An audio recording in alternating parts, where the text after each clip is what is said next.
Nagpaabot ng mainit na pagbati si Pangulong Ferdinand Bongbong Marcos Jr. sa buong hanay ng pambansang pulisya ng Pilipinas sa pagdiriwang ng ika-124th Police Service Anniversary. Sa kanyang mensahe, binigyang pugay ng Pangulo ang araw-araw na sakripisyo ng kapulisan sa pagpapanatili ng kapayapaan at kaayusan sa mga komunidad, kasabay ng pagbibigay diin na bumaba ang bilang ng mga insidente ng krimen simula June 2024 hanggang June 2025 kumpara sa nakaraang taon. Gayunpaman, iginiit ng Pangulo na ang mga numero ay hindi sapat upang maalis ang pangamba ng mamamayan at kailangang makamit ang mas matibay na tiwala sa pamamagitan ng mas epektibo at mabilis na aksyon.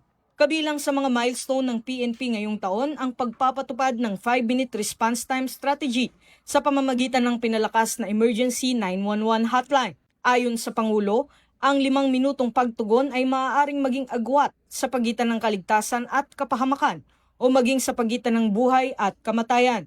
Pinuri niya ang PNP sa libu-libong emergency calls na kanilang natugunan, mula sa police assistance hanggang search and rescue operations, at hinimok na matiyak na anumang oras at panahon may mga handang tumugon sa tawag ng tulong ng publiko. Binigyang diin din ni Pangulong Marcos Jr.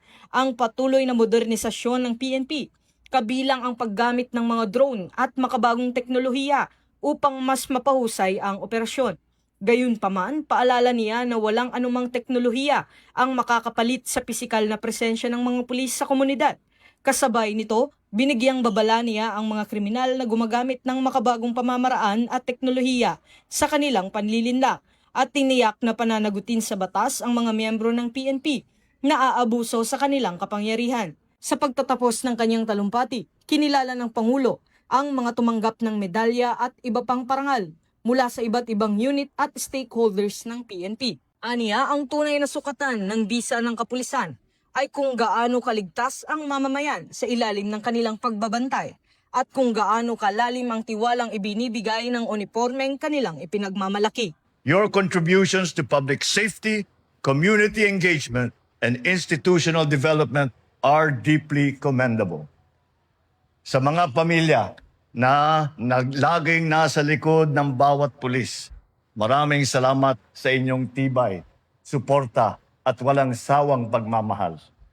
As the PNP marks another year of service, may you always be reminded that the true measure of your effectiveness is how safe and empowered our people feel under your watch and the trust that they place in the badge that you wear.